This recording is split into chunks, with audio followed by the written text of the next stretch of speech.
Happy Transcendence Thursday, everybody. Today I want to talk about something that's very important, which is how to avoid the negative spiral emotionally. Or better yet, how to pull back out of a negative spiral once you've identified that you're in one. Because sometimes we get into a negative spiral so fast that we think we're doomed to be in that negative place all day. I've heard people say like, oh, that tainted my whole day, or that thing that happened in the morning just set my day wrong. But it doesn't have to be like that.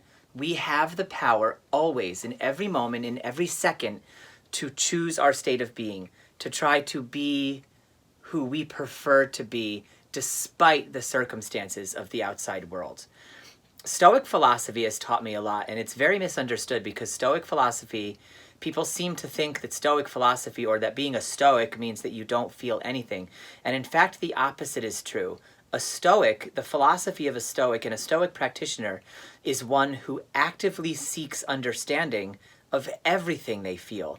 So when they feel something negative or something positive, they don't try to suppress it. Quite the opposite. A true Stoic leans into that feeling so as to gain understanding about why that feeling has occurred, how that feeling has happened, where it comes from, how it may be benefiting them or hindering them, and how they can choose a more empowering state based on the meanings they are giving to that feeling. So a true Stoic is an investigator. Think of it like as a CSI for your emotions. They truly dig deep. And Marcus Aurelius has a quote. He says, if you are distressed by anything external, the pain is not due to the thing itself, but due to your estimate of it. And that you have the power to revoke at any time.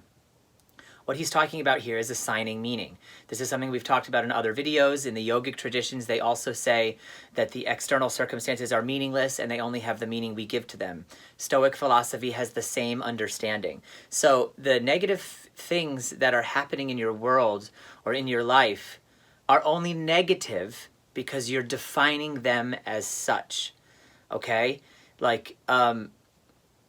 You can go through a trial or a tribulation and go through that from an empowered state of being, from a place of calm. We know that everyone has different reactions to the same things. Like somebody may come into my room and say, Brian, you're a total idiot. And that's not going to bother me because I know that I'm not an idiot. But somebody else who maybe has a wound around that and feels like they're an idiot, they will be devastated by it. So that type of thing shows us that the person calling you an idiot has no meaning. It's only whether we agree or whether we give it a negative meaning or a positive meaning, whether we assign blame to ourselves as an idiot or whether we assign blame to them as a jerk. And those things will dictate our state of being. So the external circumstances do not have the power to control you. But we are not taught this in school. We are not taught this from our culture. In fact, our culture teaches us to react to everything that happens and to try to stay on top, to try to get ahead, dog eat dog. And our culture does not support the idea of relaxing, breathing, becoming more present to the moment, and then making an empowered decision about how to respond. But that process, that place of empowerment is exactly how to pull out of a negative spiral.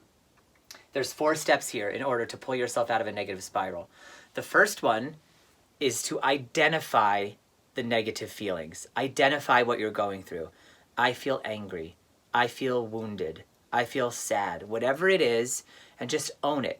Own it within yourself that you feel that way. Then the second thing is to pause. To pause before deciding how to act in relation to those feelings. Because our feelings almost always dictate how we behave. In sales marketing, they understand this. They understand that purchases are not made by logic. They are made by emotions, which is why a lot of marketing is about tapping into the human psychology of emotions to, your scarcity or time limits. All of those things are about appealing to the human emotion because in marketing, they understand very thoroughly and completely that human emotion is what gets human action to happen. It's how humans make decisions. So that's true in every other area of our lives too, not just purchasing. So when you can step back and recognize the emotional state you're in, if you can do step 2, which is to pause, to just insert some space between the emotion that you're feeling, the very legitimate, honest, authentic emotion that you're feeling, and the normal response you would want to have, the normal reaction you would want to have. That space is where all your power lies. So step 2 is a very key and important step 2, because all your power is in the pause. There is power in the pause. So identify how you feel, pause, and then step 3 is to question, to inquire, to ask why. Why did this emotion come up for me in response to that external circumstance? Why do I feel this way? Why do I want to react this way? What is the external circumstance showing me about myself where I have vulnerability, where I have a wound? Because the external circumstance can cause 10 different people to react in 10 different ways.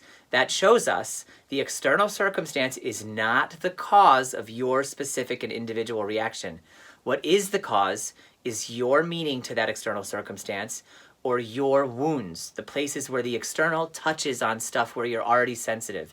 So anytime something external happens and you have a negative emotion, you start down in a negative spiral, once you can do that pause, you can have a little gratitude, insert some gratitude right there, because what you're about to do next in step 3 by questioning and inquiring is what allows you to discover where you're vulnerable, where you're sensitive, where your triggers lie.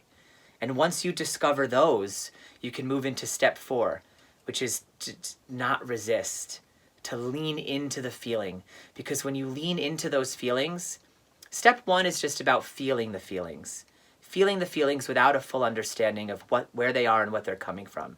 Step 2 is the pause. Step 3 is the inquiring. And then step 4 is similar to step 1 in the sense that you feel the feelings, but this time you feel the feelings from a place of awareness, from a place of understanding about what those feelings do to you internally, what parts of you they trigger, what parts of your memory they trigger, what parts of you that they upset, that they wound, where you're vulnerable. So when you lean into those emotions for the second time in step 4, you're leaning in order to heal them. You're leaning in to dissolve them. Because when you experience them in step 1, without awareness, you're just experiencing negative emotions. But when you get through these steps and you go into step 4, you're experiencing negative emotions with awareness, which means you're healing negative emotions. It means you're dissolving negative emotions. Because the reason that we have these triggers and these negative spirals and these vulnerabilities within us is because of traumatic things that have happened to us in the past that we have never allowed ourselves to fully feel. That's not always a mistake. Sometimes as a child, you need to push something down in order to remain safe, to feel safe, to survive.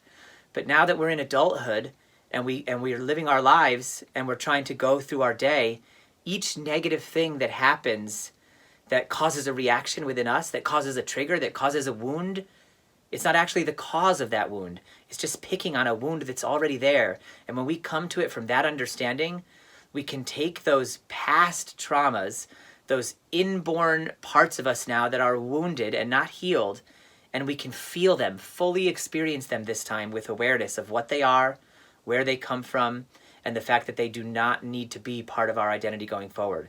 When we do this, we heal from our negative traumas. Sometimes this can be done alone if your traumas are small or relatively mild.